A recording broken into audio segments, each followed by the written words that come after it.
வணக்கம் நண்பர்களே. One nation one elections அல்லது சைமல்டேனியஸ் எலெக்ஷன்ஸ் இந்த கான்செப்டை தான் நாம் அந்த வீடியோவில் டிஸ்கஸ் பண்ண போகிறோம்.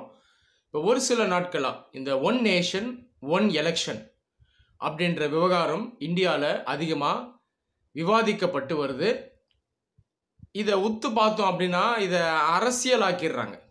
அரசியல் சார்ந்து பேசணும், ஆனால் எல்லாத்தையுமே மேலோட்டமாக அரசியலாக்கி அன்ஃபார்ச்சுனேட்டாக ப்ராப்பராக யங்ஸ்டர்ஸ்க்கு அந்த டிஸ்கஷனை எடுத்துகிட்டு போகிறதில்ல. ஒன் நேஷன் ஒன் எலெக்ஷன் இது சரியா தப்பா இதை தெரிஞ்சுக்கணுன்னா நீங்கள் முதல்ல நிறைய லேர்ன் பண்ணணும்.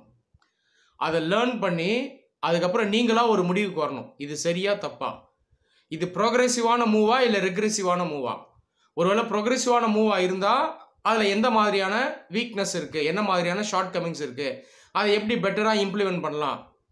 ஒருவேளை அது ரிக்ரெசிவான மூவ், அது அன்சைன்டிஃபிக் மூவ் அப்படின்னா அதை நம்ம செய்யாமல் விட்டுடலாமா அப்படின்றத நீங்களாக யோசிக்கணும். இன்னொருத்தர் உங்களை மேலே த்ரஸ்ட் பண்ணக்கூடாது வியூவை.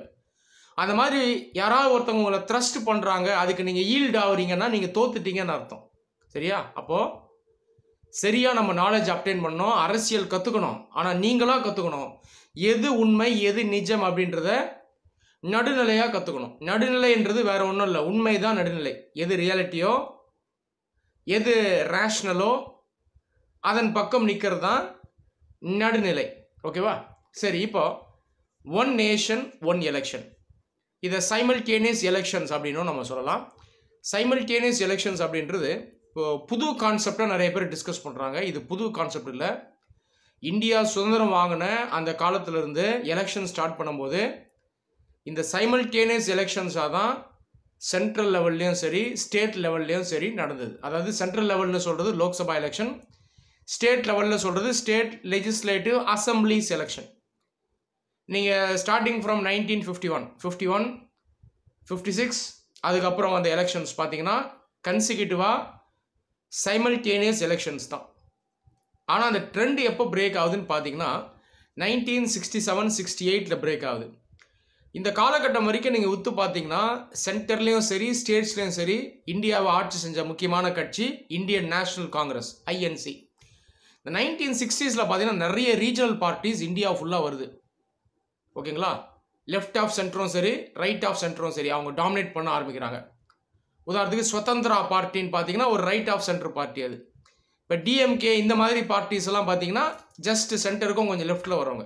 இன் any case regional parties, overall state level parties dominate பண்ண ஆரம்பிக்கிறாங்க. இந்தியன் நேஷனல் காங்கிரஸ்க்கு இவங்கெல்லாம் ஆல்டர்னேட்டிவ்ஸாக வராங்க. இந்த நேரத்தில் என்ன ஆகுதுன்னு பார்த்தீங்கன்னா இந்த சைமல்டேனியஸ் எலெக்ஷன்ஸ்னுடைய அந்த பேட்டர்ன் பிரேக் ஆகுது. ஸோ அந்த காலகட்டத்திலிருந்தே என்ன ஆயிடுதுன்னா இந்த சைமல்டேனியஸ் எலெக்ஷன்ஸை சரியாக நடத்த முடியாமல் போயிடுது. சரி, ரீஜனல் பார்ட்டிஸ் வந்தால் என்ன, அப்படியே கண்டினியூ ஆக வேண்டியதானே நீங்கள் கேட்கலாம். ஆனால் உத்து பார்த்தீங்கன்னா லோக்சபாவும் சரி ஸ்டேட் லெஜிஸ்லேட்டிவ் அசம்பிளிஸும் சரி இந்த பொலிட்டிக்கல் டைனமிக்ஸ் மாறும்போது என்ன நடக்குதுன்னா அந்த ஃபுல் டேர்ம் கம்ப்ளீட் ஆகாமல் போயிடும். உதாரணத்துக்கு லோக்சபா ஃபுல்லாக கம்ப்ளீட் ஆகாது. அதே போல் 2 ஸ்டேட் லெஜிஸ்லேட்டிவ் அசம்பிளியினுடைய ஃபுல் டேர்ம், அதாவது 5 வருஷம் ஃபுல்லாக முடிவடையாது. உடனே அடுத்த எலெக்ஷன்ஸ் வந்துடும். அப்போ இங்கே என்ன ஆயிடுதுன்னா அந்த காமனாக ஒரு வருஷம் ஃபிக்ஸ் பண்ணியிருக்காங்க இல்லையா, அது பிரேக் ஆகிடும். இந்த மாதிரி பிரேக் ஆகி இன்னைக்கு தேதியில் எப்படி இருக்குன்னா ஒரு வருஷம் இந்தியாவில் இவ்வளோ ஸ்டேட்ஸ்க்கு எலெக்ஷன் நடக்கும், அடுத்த வருஷம் இன்னும் இவ்வளோ ஸ்டேட்ஸ்க்கு எலெக்ஷன் நடக்கும், அதுக்கப்புறம் பார்த்தீங்கன்னா 5 வருஷம் ஒரு வாட்டி லோக்சபா எலெக்ஷன் நடக்கும். லோக்சபா எலெக்ஷன் நடக்கிற அந்த நேரத்துலையும் இன்னும் சில ஸ்டேட் லெஜிஸ்லேட்டிவ் அசம்பிளிஸ்க்கு சேர்ந்து எலெக்ஷன் நடக்கும். இந்த மாதிரி ஒரு பேட்டர்னுக்கு இன்றைக்கி நம்ம வந்துட்டோம். சிம்பிளாக சொல்லப்போனால் இந்தியாவில் எந்த வருஷம் எடுத்துட்டிங்கனாலும் ஏதாவது ஒரு சில ஸ்டேட் லெஜிஸ்லேட்டிவ் அசம்பிளிஸ்க்கு எலெக்ஷன் நடந்துகிட்டே இருக்கும். இப்போ ரீசெண்டாக பார்த்தீங்கன்னா 5 ஸ்டேட்ஸில் நடந்தது, இன்க்ளூடிங் உத்தரப்பிரதேஷ். இந்த மாதிரி ஒரு ட்ரெண்டில் தான் நம்ம இருக்கோம். ஸோ இப்போதைக்கு இந்த சைமல்டேனியஸ் எலெக்ஷன்ற கான்செப்ட் இந்தியாவில் இல்லை. சரி, இப்போ மறுபடியும் சைமல்டேனியஸ் எலெக்ஷன்ஸை கொண்டு வரணுமா, இதை ஏன் ஆர்கியூ பண்ணுறாங்க, இதுக்கான ஆர்கியூமெண்ட்ஸை நம்ம பார்க்கலாம். முக்கியமானதெல்லாம் நான் எக்ஸ்பிளைன் பண்ணுறேன். முதல் விஷயம் எலெக்ஷன் எக்ஸ்பெண்டிச்சர். ஸோ வருஷம் எலெக்ஷன்ஸை நடத்திக்கிட்டே இருந்தால் செலவு அதிகமாகிட்டே இருக்கும். இப்போ 2019 லோக்சபா எலெக்ஷன் இதனுடைய எக்ஸ்பெண்டிச்சர், அதாவது இந்த கட்சிகள் எல்லாம் சேர்ந்து பண்ண செலவு பார்த்தீங்கன்னா அப்ராக்சிமேட்டாக ஒரு 60,000 கோடி அப்ராக்சிமேட்டாக சொல்கிறேன். இது அஃபிஷியலாக வந்தது. ஆனால் அன்அஃபிஷியலாக பார்த்தீங்கன்னா ரொம்ப அதிகமாக இருக்கும். 1 lakh crore இது எக்ஸீட் பண்ணும். அப்போ நீங்களே இமேஜின் பண்ணுங்கள், வருஷம் வருஷம் எலெக்ஷன்ஸ் பேட்சாக நடந்துகிட்டே இருக்குன்னா இதில் பணம்ங்கிறது செலவாகிட்டே போகும். ஓகேங்களா? இதனால பிளாக் மணியும் இதில் இன்வால்வ்டாக இருக்குது அன்ஃபார்ச்சுனேட்டாக நம்ம சிஸ்டம்குள்ளே. இதை நம்ம கவனத்தில் வைக்கணும். அது இல்லாமல் இந்த அஃபிஷியல் மிஷினரி இருக்காங்க இல்லையா, போலீஸ், மற்ற செக்யூரிட்டி ஏஜென்சிஸ், எலெக்ஷன் கமிஷன், மற்ற அஃபிஷியல்ஸ் எல்லாம் வேலையிலே இருப்பாங்க வருஷம் ஃபுல்லான்னு சொல்கிறத விட காலகாலத்துக்கும் வேலையிலே இருப்பாங்க. இது ரெண்டாவது விஷயம். அப்போ இந்த பேர்டன் அதிகமாக இருக்கா? அட்மினிஸ்ட்ரேட்டிவ் மிஷினரி மக்களுக்கு தான் ஒர்க் பண்ணணும். அது இல்லாமல் அந்த எலெக்ஷன்ஸ்க்கும் சேர்ந்து ஒர்க் பண்ணிகிட்டே இருக்காங்க. ஆமாவா இல்லையா? நீங்கள் ரெகுலராக பார்த்துருப்பீங்க, கவர்மெண்ட் டீச்சர்ஸ், ப்ரொஃபஸர்ஸ் இவங்கெல்லாம் கூட எலெக்ஷனில் இறங்கி வேலை செய்வாங்க. அப்போ இந்த ஒரு பேர்டனாகவே இருக்குது பல பேருக்கு. ரைட்டா? மூணாவது விஷயம், அப்பப்போ எலெக்ஷன் நடந்துகிட்டே இருக்கிறதுனால பெரும்பாலான அரசியல்வாதிகள் என்ன பண்ணுறாங்கன்னா கவர்னன்ஸில் கவனம் செலுத்தாமல் எலெக்ஷன் மோட்லேயே இருக்காங்க. ஓகேவா? ஓட்டை நான் வாங்கணும், அதுதான் அவங்களுடைய முக்கிய கோலாக இருக்குது. அன்ஃபார்ச்சுனேட்டாக இந்த சிஸ்டம் அந்த மாதிரி ஆக்கிடுச்சு. அப்போ கவர்னன்ஸ், மக்களுக்கு வெல்ஃபேர் ஸ்கீமை கொண்டு போகணும், பாலிசியை கரெக்டாக ஃப்ரேம் பண்ணணும், இம்ப்ளிமெண்ட் பண்ணணுன்றதை தாண்டி எலெக்ஷன் மோட்லேயே பல பேர் இருக்காங்க. இதோடு சேர்ந்து என்ன ஆயிடுதுன்னு பார்த்தீங்கன்னா அந்த பாலிசியினுடைய கண்டினியூட்டியும் இல்லாமல் போயிடும். இதை நம்ம கவனிக்கணும். அடுத்த விஷயம், ரெகுலராக இந்தியாவில் எலெக்ஷன்ஸ் நடந்துகிட்டே இருக்கிறதுனால மாடல் கோட் ஆஃப் கான்டக்ட் வந்துடும். MCC model code of conduct வரும்போது அந்த நேரத்தில் சட்டத்தின்படி நம்ம வெல்ஃபேர் ஸ்கீம்ஸாக இம்ப்ளிமெண்ட் பண்ண முடியாது. இங்கேயும் பார்த்தீங்கன்னா ஹிக்கப்ஸ் ஆகுது. ஒட்டு மொத்தமாக பார்த்தீங்கன்னா மக்கள் நலனுக்காக செயல்பட வேண்டிய அரசு ரெகுலராக செயல்பட முடியாமல், அட்மினிஸ்ட்ரேஷன் எஃபிஷியண்ட்டாக பண்ணாமல், இந்த ரிசோர்ஸஸ், டைம், மணி, எனர்ஜி எல்லாம் எங்கே போகுது? எலெக்ஷன்ஸ்க்கு நிறைய நேரத்தில் போய்கிட்டு இருக்குது.